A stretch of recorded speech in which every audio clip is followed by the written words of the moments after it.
घिस्याउँदै लिएर आउनु सेवारो साथीहरू, आज म चाहिँ सधैँकै जस्तै वकिङ हिँड्न आँटेको।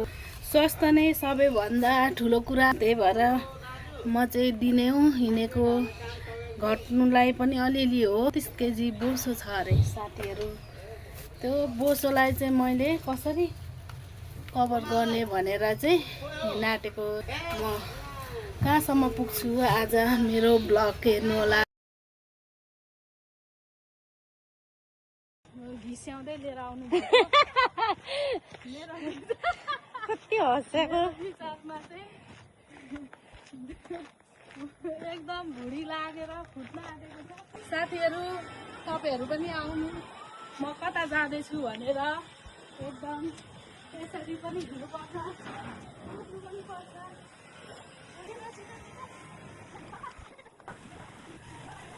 हेलो सबिना भाउजू, नमस्कार। आज चाहिँ हाम्रो पाहुना आउनु भएको छ, दाइ दिदी है, बुढाबुढी भन्नेको चाहिँ होइन। हाम्रो सबिना दिदी पनि नयाँ पाहुना, कहिले गाईको पाहुना दिदी। यता हाम्रो दाजु हुनुहुन्छ, जनजन दाजु। यहाँ दाइ झन् स्पेशल। अब हेर्नु त, नघटी घटौँ भन्दा भन्दै नघटी मर्नै पर्यो।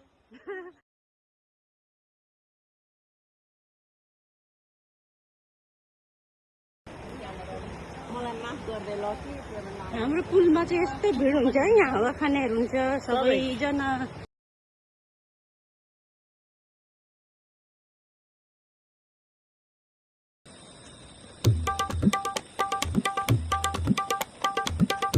अब अर्को एक्सर्साइज। कस्तो रनिङ गरेको। आउनु साथीहरू, म उहाँ दिदीहरूलाई चाहिँ भेट्न आँटेको, एकदम रनिङ गरेर।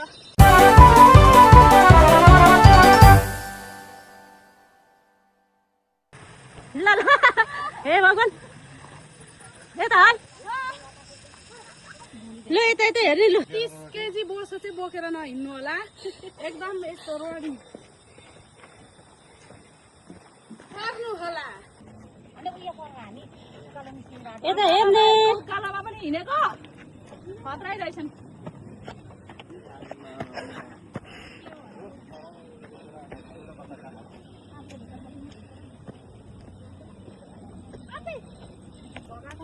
के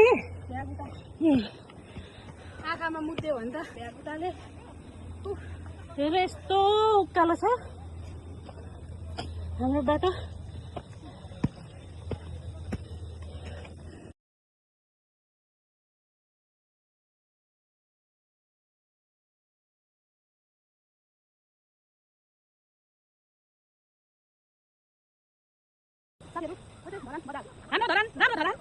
हामी 11 मा हो, यो चाहिँ यता बन्न बाटो चाहिँ क्याम्प हो। मैले चाहिँ नि साथीहरू यो भोकटे टिप्नु खोजेको होइन, मैले चाहिँ जस्ट उफ्रेर छुनु मात्रै खोजेको, कतिको सक्छु भनेर थुप्रै ट्राई गरेँ तर भेटिनँ। यतापट्टि चाहिँ अलिकति नजिक रहेछ, त्यही भएर भेटेँ। अनि हामी यसो गरेर फेरि आफ्नो गन्तव्यतिर लाग्यौँ उकालो। अनि हामी चाहिँ हिँडेर एकदम गलेको थियौँ। र पनि म चाहिँ एक्सर्साइज भनेपछि चाहिँ जहाँ पनि रेडी भइहाल्छु क्या साथीहरू। यो चाहिँ मेरो एकदम जिउ मोटो भए पनि म चाहिँ एकदम हेल्दी छु साथीहरू। यो बाटो चाहिँ साथीहरू यता रोड निस्किने रहेछ। हामी चाहिँ एकदम के अरे रात परेको हुनाले चाहिँ साथीहरूले उताको बाटो नजाउँ, यो छोटकरी जाउँ भनेर हामी चाहिँ छोटकरी बाटो आएको।